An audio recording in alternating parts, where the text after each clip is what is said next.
Hi everybody, welcome to Home Life 365. Today I'm going to be making a cake, and I'm not a huge fan of cakes, but I do really like this one, and it's really simple and it uses a box cake mix. So for what we're going to need today, I have a yellow cake mix, and you'll need it plus the ingredients on the back that are listed. This one needs water, vegetable oil, and 3 eggs. So that's what I'll be using, and this is a Aldi's brand yellow cake mix. You also need a box of vanilla instant pudding, and 2 cups of milk is what's needed to make this pudding. And also a chocolate frosting, just a jar of frosting is all you'll need. This is going to be a Boston cream pie inspired poke cake. This is one of my favorite cakes. Like I said, I'm not a huge cake fan, but I do really like this one. I'll bring you down to the counter to get you started. And to start, we're just going to make the cake and bake it based on the directions on the box. So let's get started. Okay, I have put my yellow cake mix into the bowl, and this cake mix says to add a cup of water, 1/3 of a cup of oil, and 3 eggs. So I'm going to do that. I've got my cup of water, 1/3 of a cup of vegetable oil,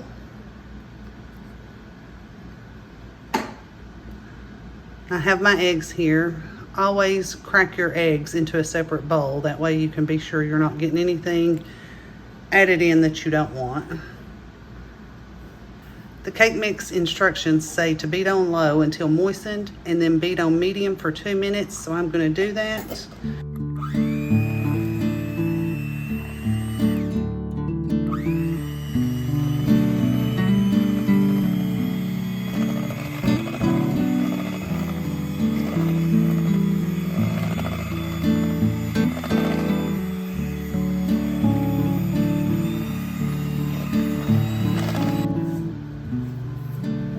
I just pause for a second. I want to scrape down the sides of the bowl just to make sure that I get this all mixed very well.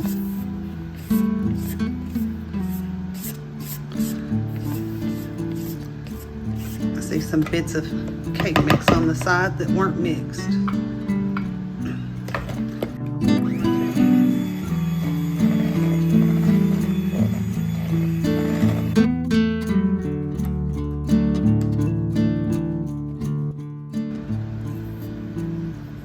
Okay, I mixed my cake mix for the 2 minutes that it stated on the instructions, and it says to grease and flour the pan. I'm just going to spray it with a non-stick spray very well. This is a 9x13 baking pan, and if you can see, that looks yellow. This is butter flavored spray. You can use regular. Then I'm gonna just add this to the pan. Okay, the instructions on the cake say for a glass pan to bake at 350, and I have already preheated my oven to 350, and it says to bake for 23 to 28 minutes. So I'm going to get this into the oven, and I'll be back with you when I get it out. Okay, we are back. I have gotten the cake out of the oven, and you can see it's a beautiful golden brown. The directions for this cake mix said 25 to 28 minutes, but it took mine about 30 minutes for the toothpick to come out clean. So I took the cake out, and it has been setting for about an hour and a half now, so it's completely cool. And now what I want to do is I'm going to take my wooden spoon, and I'm going to use the end, and I'm going to poke holes all in the cake. This is a poke cake. So they're all pretty standard, pretty typical process of doing this. Every so often, if you get cake stuck, just get a paper towel and clean it off.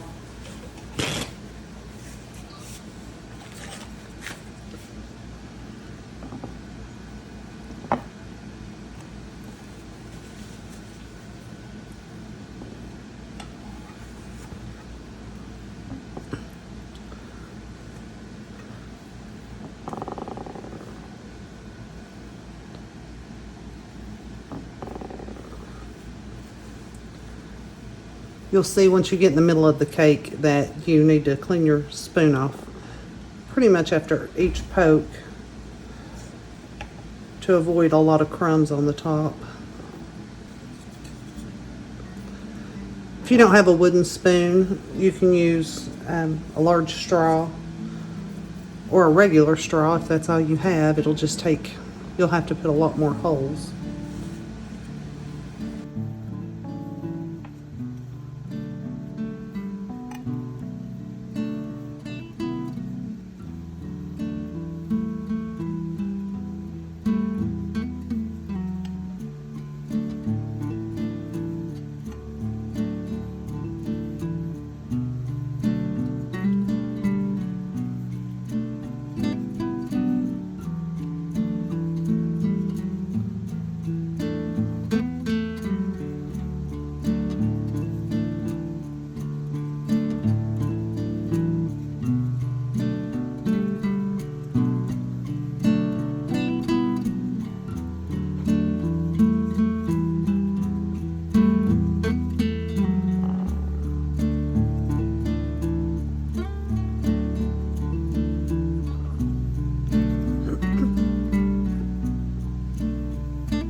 Okay, I have all the holes poked in my cake. Now I want to mix up my box of vanilla pudding. This pudding is also from Aldi's, and it's a 3.4 ounce box. So I'm just going to add that in the bowl. And the box says to add 2 cups of cold milk. So I'm going to add that.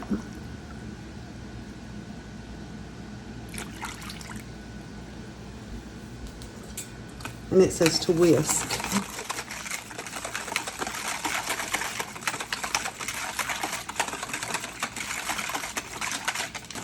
Be sure to scrape the bottom and sides to make sure you're getting all the pudding mix incorporated.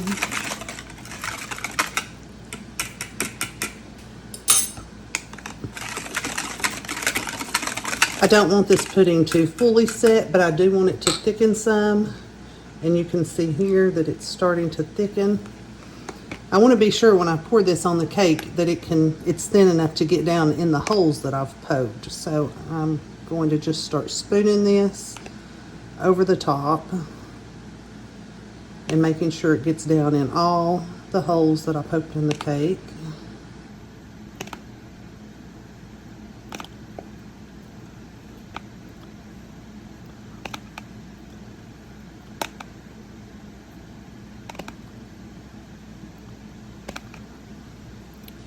You can see if the pudding got too thick, it would be really hard to get it down in these holes without popping it down in them or something, but starting when it's a little bit thinner makes it a lot easier for it to just fall down in there.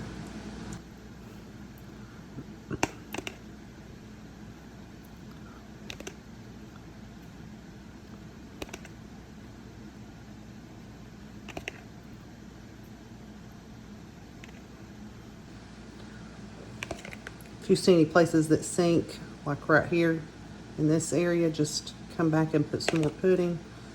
Let it just work its way down in there.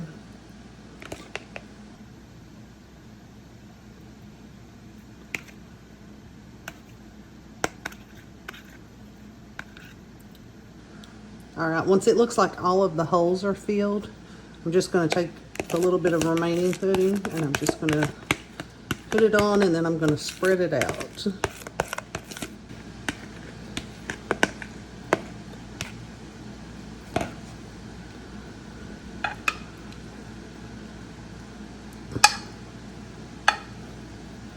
I want to try to make sure there's pudding on every part of the cake.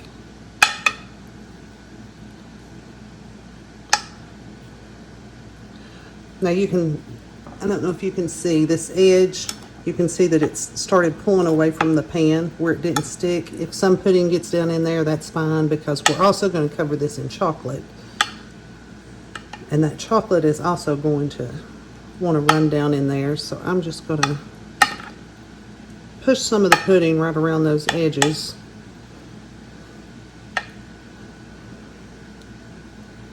Okay, I'm going to turn this so you can see the whole thing. It looks like every part has a little bit. And I've got it fairly even.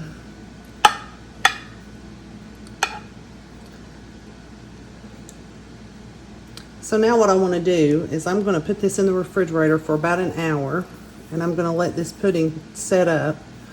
And then when I bring you back, we're going to add the chocolate top, and that'll be it. So I'll see you back soon. I'm back. It's been almost an hour since I put the pudding on the cake and put it in the refrigerator. And the next thing I want to do is get ready to add the chocolate to the top. So I have a jar container of chocolate icing, and this is Aldi's brand. And all I want to do is scoop this out into a bowl.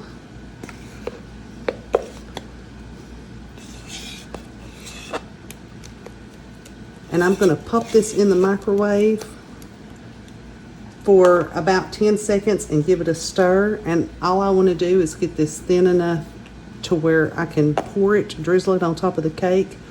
I don't want to burn it. Have to be careful. That's why I'm only going to do about 10 seconds at a time.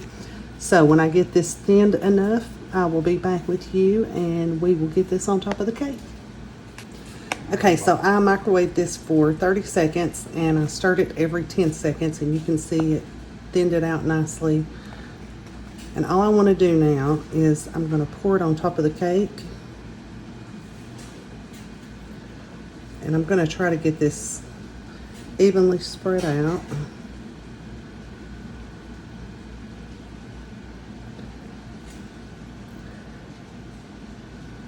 Remember, the cake and the pudding on top of the cake is cold, so this icing is going to start hardening back up as soon as it hits the cake. That's why I want to drizzle it over evenly so I don't have to try to do a lot of spreading.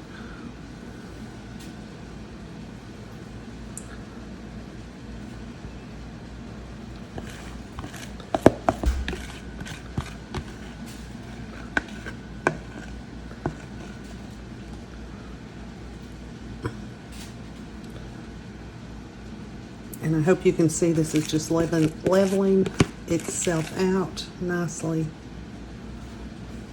You can see maybe in the corners where it's already starting to set back up.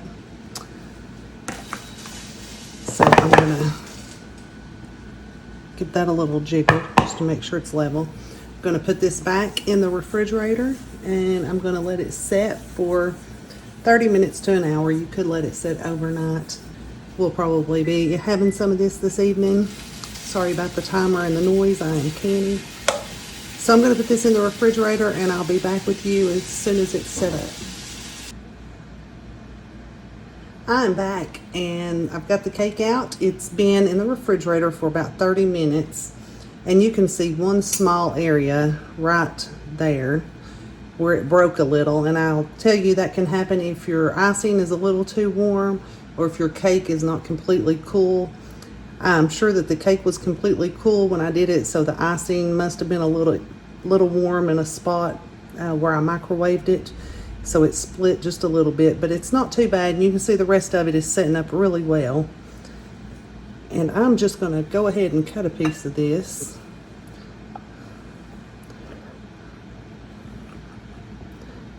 I would like to let the icing set up a little bit more.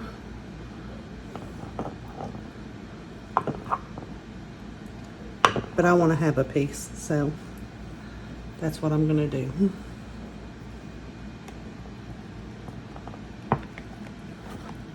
I'm going to try not to make a terrible mess.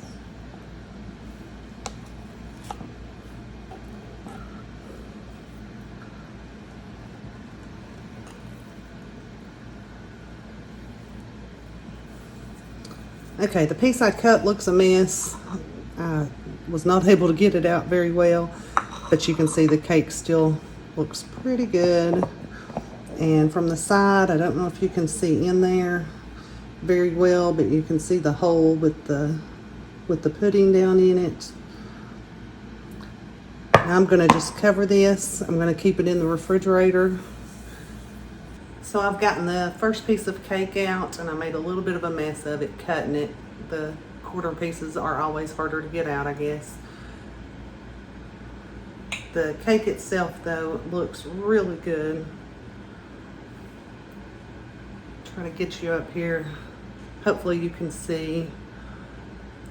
Like I said, it broke apart some.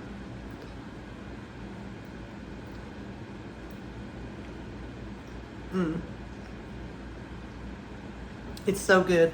If you like Boston cream pie, this is an easy, quick way using all prepackaged materials to make something that resembles a Boston cream pie. I hope you'll try this recipe. I hope you enjoy it, and I hope you'll come back for the next one. Until then, have a great day.